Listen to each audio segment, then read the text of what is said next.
feel like being nice today, so let's start this off with some good news. That Ishmael ego? Yeah, that's an event ego, meaning that you ain't got a pull to get it. Congratulations! Now you only need to whale for 600 pulls instead of 800. But these new egos, are they good? Well, I can say one of them almost certainly is, but let's be thorough. We may only have the kit info, but this is enough to tell how PM wants us to play with these, what IDs they do well with, and how they square up against similar existing ego. So if you only got 200 pulls, or less bless your heart, and a Sophie's choice to make, allow me to be your Ryoshu and tell you which child you can let die. First off, if we're gonna pick favorites, we gotta know what all 4 of these have in common. And loose as it is, all 4 of these ego merge 2 of the 7 strats into themselves with their own flair on top. That is, unless you like bleed and charge, because if you do, well, I've got nothing for you. Just wait until next Walp and look for the spider beater or something. Instead, we'll dig into Ishmael. Tidal Eleg Ishmael is a Gloom Hay ego that starts off with an impressive 3 unbreakable coins on the Awakening. And all you really need to know is that this is a sinking ego. There is a lot more on top of that, but everything else is conditional enough that the most you can rely on here is this being a sinking ego that will always hit with its Awakening. The reason is that this ego does have support for Tremor, Soul Attack Target, and Stagger or Kill strategies, but it doesn't really commit to them. The Awakening in passive will reward you for attacking only a single target. The funny thing is that past kits like Contemptor Ryoshu have a similar reward, but specifically mention that this buff is limited to parts and focused encounters too. This ego doesn't mention that for its passive, so while I'm skeptical, there is a chance that you could expect it to get a little more clash power in any target fight, even if that target has several parts. Aside from that, she'll also get clash power based on the Gloom resin alongside extra damage. So if you have a few sinking or especially Diechi units at Ishi's side, this will fit right in. The Gloom res also fits into her Sock strategy, which is a nice acronym I just learned about today. Kill with this ego and she'll spread some Gloom damage around based on the enemy's sinking potency. And the final coin will even pre-apply some of that sinking if you sock it to him. In other words, there is some reason to bring this into a fight with several enemies. You'll just want to use the old attack weight trick to make sure this Awakening only hits a single enemy. Here's a brief explanation of how that works on screen. And there is also some Tremor application and burst on these coins, but one pattern you'll notice with these 2 strat ego is that one of them is very much here as a guest. And Tremor is not the owner of this house at all, but if you need something to proc a burst, she's got you covered. Moving on to the Corrosion, we know it can get as high as 5 attack weight from the teaser and that it traded its unbreakable status for having an extra coin overall. The clash power goes up in relation to the amount of sinking this time, breaking that need to stick to a single target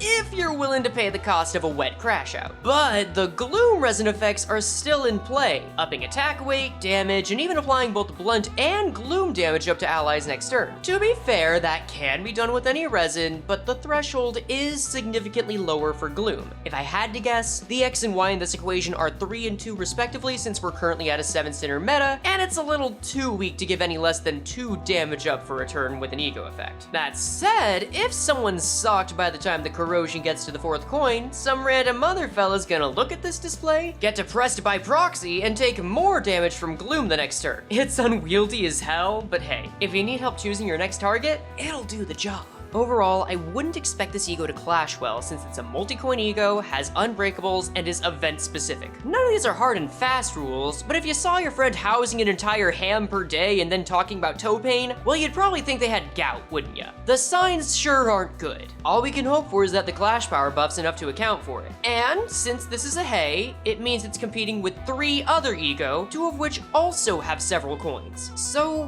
when would you slot this in above other ego? For one, I doubt you're going into MDE floor 15 with this. Offense level and clashing are super important when you get to that point, so it's nearly impossible to argue against using Ardor Blossom Star as your main hay choice. Beyond that, Fairy Festival's the 2nd best clasher with its Corrosion and is a better fit for healing and in service to Gluttony and Bleed based teams. But honestly, that's just apples and oranges. You're not using this for Bleed. You'll primarily be using Tidal Eleg on a sinking team. Now, Christmas Nightmare is also a sock-like ego that inflicts Tremor and Sinking, but the main distinction here is that EP Ishmael's here gonna proc on low SP and Stagger rather than pure Stagger or Kill, and very much favors Tremor over Sinking. In other words, this ego's best condition is against enemies without SP on a Sinking team that happens to work with Tremor. Again, the Diechi Association will love Ish if she brings this. As for IDs, this thing was born for Molar Ishmael. That ID is a true Sinking Tremor unit and has maintained a decent ability to clash despite coming out years ago now. The only issue is that you'll have a hard time building Gloom quickly in solos. Beyond that, Arcorpish for Sinking and Gloom generation is a decent pick, and Zvaish can generally clash better and lean on the Tremor side. But overall, it makes a better case for Ishmael to be frontlined on a Sinking team than she was before. Moving on, we've got the second ego that inflicts Sinking, but thankfully, that takes a backseat this time. To remain Oneself Honglu is a Pride Hey ego that gave us the rare insight that it uses Sloth, Gloom, and Pride as resources. So you already know that Full Stop can budget this as a final bullet. But funnily enough, this ego is a lot freer than ammo in the city, and the one that looks the most fun to me. It wants to be used over and over, and rewards you for using it consistently for at least 3 turns. That's because both the Awakening and passive will regenerate a portion of the ego resources and SP after it's used. You'll see that happen on the first use of the Awakening and the following turns with the passive. But what exactly is your reward for committing to this thing? That would be the custom Thunderer and higher Thunderer statuses on this ego. They're easy enough to understand, they both up the offense and defense level. Here's the obligatory explanation on how those work, and signs show that HT is gonna give you more than just regular T. That's not just because of the name, but because using this ego starts putting you in a loop. On the first use, Honglu will gain poise and regen some of the SP and ego resources from the skill. He'll drop some Sinking on the enemy for their trouble and then get Thunderer. The second go around, he'll trade in the SP and ego regen for extra attack weight and damage, including extra damage on the crit, drops more Sinking, and then upgrade Thunderer by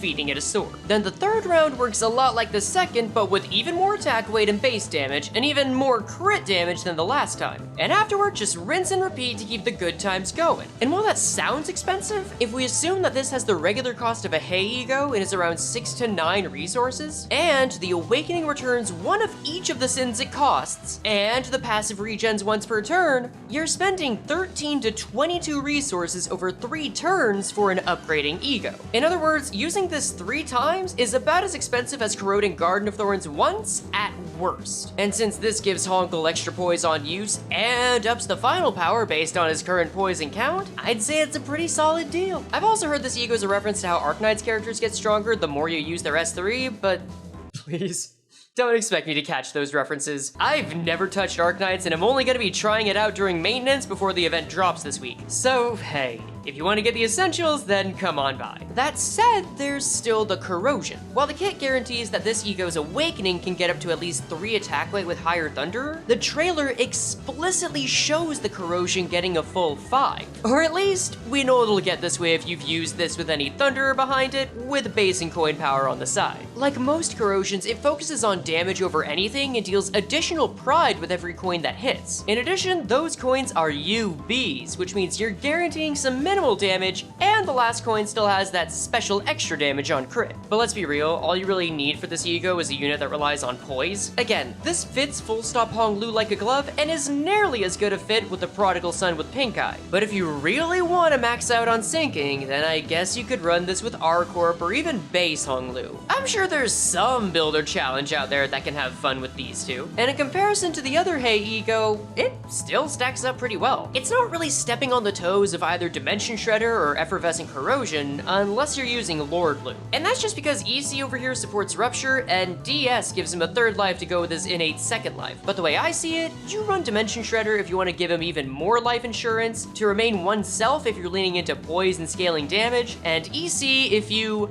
don't have the other 2. Yeah, sorry, 7 resources for an ego that only does 4 attack weight when you're near death and has Gluttony Fragility as its best perk? It just ain't keeping up with power creep. Either way, this is my personal favorite of the 4, even if the next 2 are probably better for general team comp. And since we're moving on to Faust, it means it's time to play the oh-so-popular game for every Faust Hey ego. Is it Fluid Sack? And this time, it might be Command Meltdown Faust is a Hey Gluttony Ego that features Rupture, a bit of burn, and is primarily used for both tanking and healing.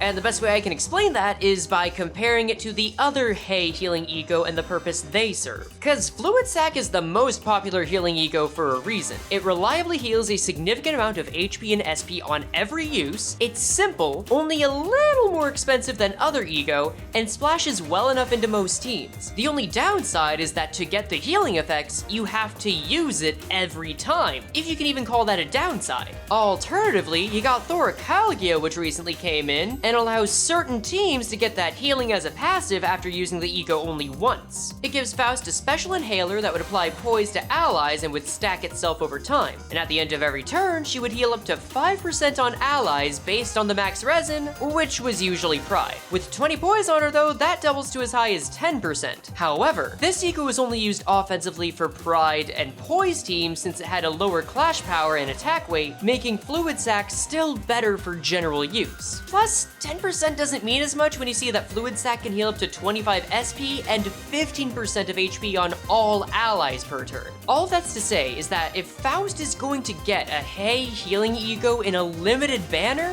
we're watching it for healing several allies for a significant amount of both HP and SP at a low cost, still being a decent attack, and to do something Fluid Sac doesn't. And while yeah, we will need exact numbers for an accurate answer, I ain't counting this baby out yet. Command Meltdown's Awakening will up its final power if the enemy has either Rupture or Burn, but is mainly here for Rupture since it gets a damage boost based on its P and C. The trailer showed us it has 2 attack weight, so we can already tell that this is going to be a pinpoint move unlike Fluid Sac. However, it could make up for that in its healing since this revolves around the custom status Hardened Shell Barrier. This status gives Faust extra defense level based on the stack, can spend itself to give her extra protection should she be targeted, but drops at least 2 stacks by default at turn end. I say 2 because the passive reduces how much she loses every turn if you use the Ego, but the passive and the rest of the Awakening make up the bulk of the healing mechanics here. These revolve around healing Faust and a single other ally by either some set percentage of Faust's HP on the Awakening, or based on the Hardened Shell Barrier in the passive. But if her cup is already full, then both of these will spread the good fortune to other allies, and the passive will heal more if your team's in a worse state.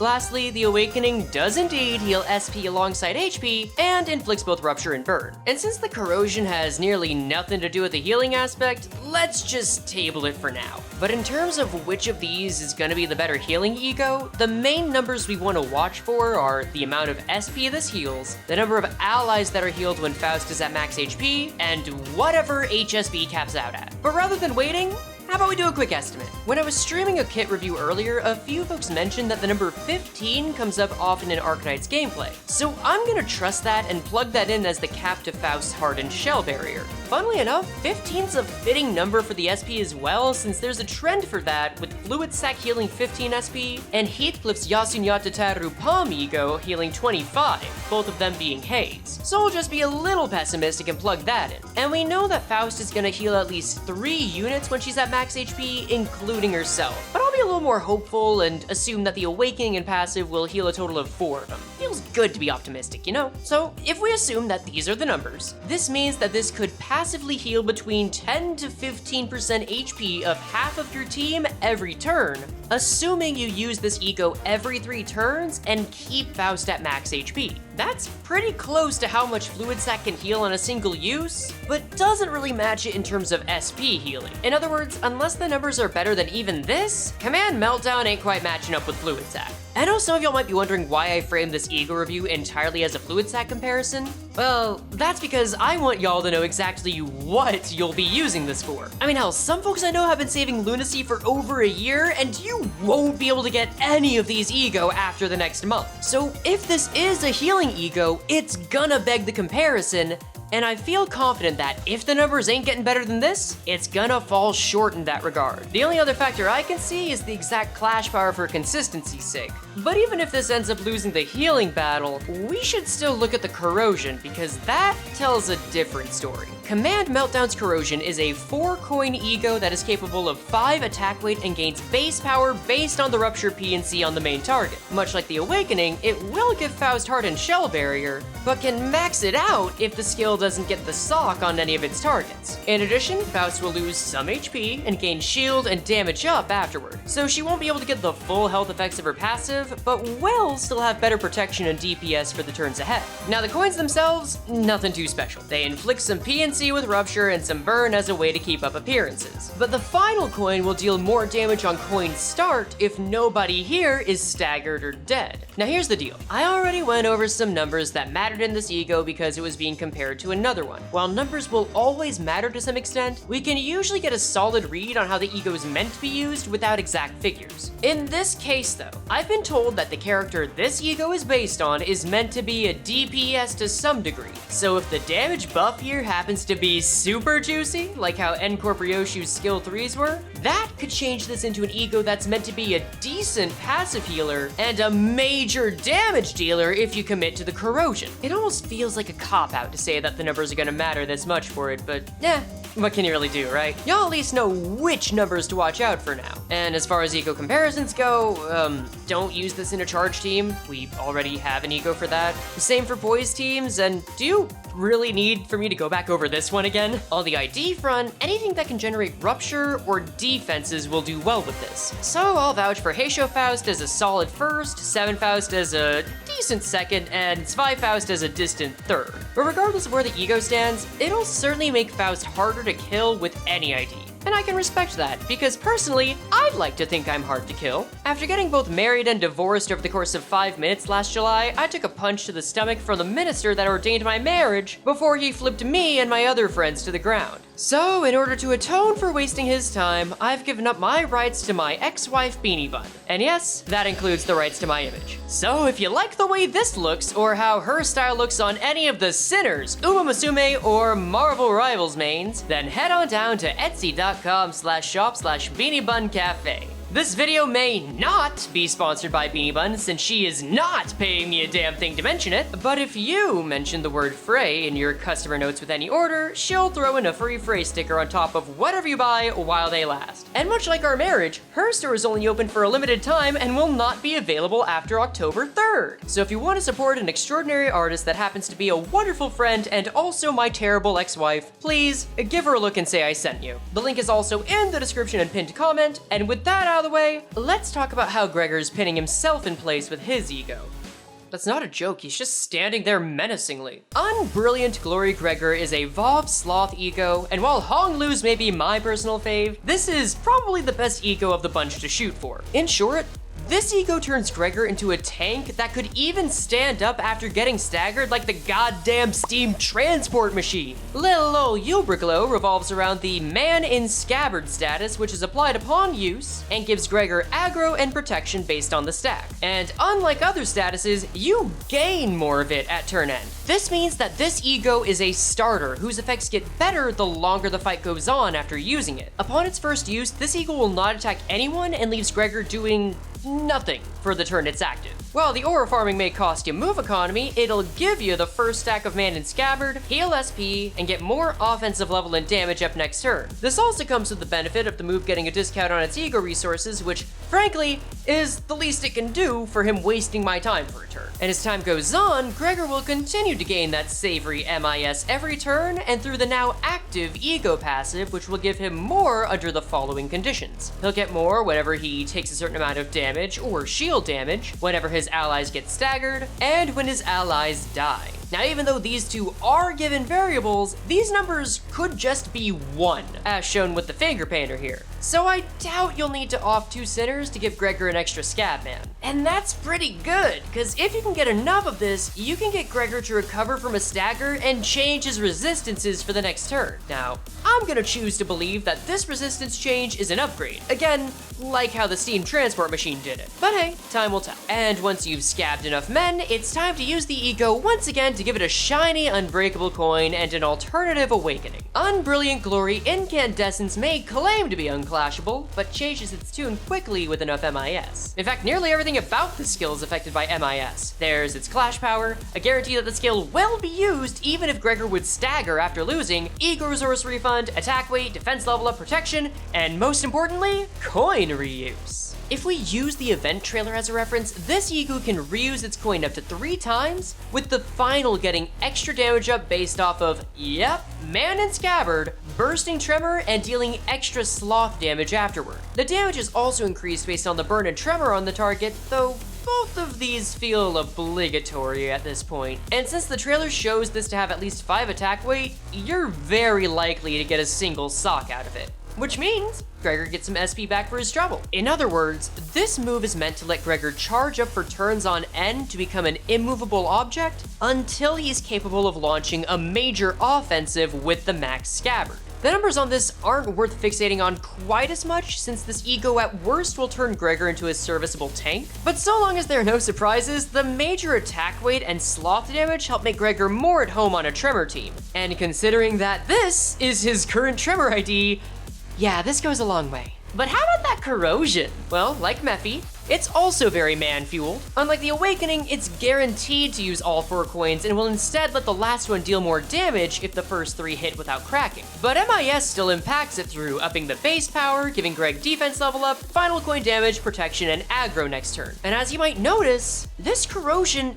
isn't as offensively focused as the others. In fact, it'll punish you for losing the clash by dropping the base power for every cracked coin, and gets its general damage buffs based on burn and tremor instead of MIS. All of this reads to me like the corrosion ain't meant as a more offensive alternative, but as a different kind of gambit. If you just can't wait to let you or your allies take some hits to scab up, you can always corrode to guarantee getting all 4 coins anyway. Just make sure you place it right so that it doesn't lose the clash and the first 3 UBs hit uncracked so the final can hit harder. From the trailer, this move has at least 6 attack weight, so there is greater damage potential here, it's just a different beast. And with that, we come to the final question of the Ego. What does a Tremor-based tank evolve have on a Sinner that has a single Tremor ID from Season 2? That's not even a 3-0. Well, it's not going home with him, but I'm sure Rosie's gonna be fine starting his own workshop or something. Nah, this is more about which IDs would go further assisting a Tremor team or as a tank. And that task falls to Zwei Gregor and to the one and only Gregor. But both of them come with a huge asterisk. Zwei Gregor's an old boy by now and doesn't exactly clash well by default. What's carrying him is his innate buffs related to aggro and defense up, which this Ego happens to mesh great with. But that means you're gonna rely on him to be a tank more than anything else. Like, this is a big example of the Ego making the ID rather than just complementing it like with Tidal Eleg and Molar Ishmael. Alternatively, Priest Gregor can make use of this, but not the way you might think. See, one of Priest Gregor's great limiters is his high stagger threshold, which stops you from scaling up too quickly with him. And while the Ego technically can stop him from losing a turn to stagger, he is only gonna get that scabbard if he gets damage from being hit. So, since Gregor generates a lot of self-bleed and will then have all the more aggro put onto him, you'll need to take extra care to ensure he doesn't fall down before he can even use the stagger saver. Which is why I say fuck it, let him stagger. Cause this ID's fantastic with regen, inherent damage, and scaling. And that's just a match made in heaven when you add in the aggro and tank buffs on him after that stagger threshold is gone and makes him a right and true monster. Like, you've basically made Gregor's skin hard as steel, he continuously regenerates, and he gets stronger the longer the battle goes on. Honestly, this fact alone might make it worth using this Ego in solos or bleed teams. Like, if it's good enough to consider whether you'd want to drop Greg's only Lust Ego on a bleed team, that's saying something. About Garden of Thorns though, this isn't a very complex choice. If you want an Ego that either works with Lust, or hits immediately, or heals immediately, and is worth the expensive resource price, then you're in a situation that's way, way different than what Unbrilliant Glory calls for, so you may as well use it. But if you have another healing Ego and aren't relying on pure Lust resonance, then Unbrilliant Glory is a strong contender for the default VoV slot. So make of that what you will, with this being a limited drop and all. Oh,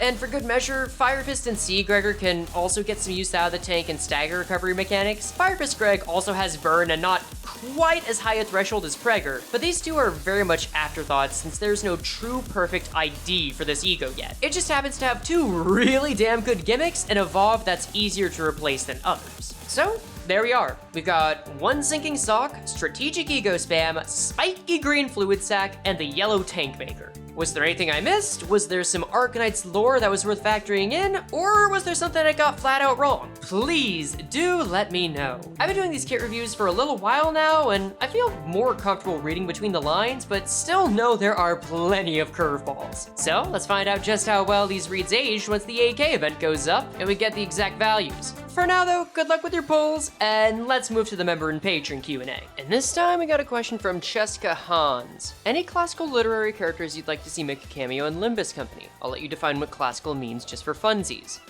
I think I'll take some liberties with that one. I'm immediately thinking of 3 characters from 3 different noteworthy pieces of media. One example I'd really like to see is a character like Pip from Great Expectations. But I think it'd be really cool if he acted like one of the Demian or Sinclair stand-ins, and could be like the third of Those Who'll Be Sovereigns of a Star. Or, who knows, maybe he'll just be a part of N-Corp since that'll fill out all the different factions. Then I know this would be a rough get, but if we imagine that Faust Kanto is about like the AI ethics amendment and she's like a homunculus, or we have to question what being a human is, I like the idea of there being some kind of am stand-in from I Have No Mouth and I Must Scream. It's a later book, but I think it could be really cool with what we already saw with Angela, even if she already kinda did that. And then lastly, I want to see fucking Jurgis in the meatpacking plant losing his entire family to cannibalism in W Corp's nest. The Jungle was one of my favorite books to read growing up, and I don't know, man, just seeing that man suffer, I think it would be very Project Moon. I don't know what to tell you. Maybe it's cruel, but honestly, who gives a shit? It's character building. I don't know, if any of y'all got other ideas, feel free to throw them out. I've seen some people make little Oliver Twist or like Great Gatsby OCs, so have fun with it where you can.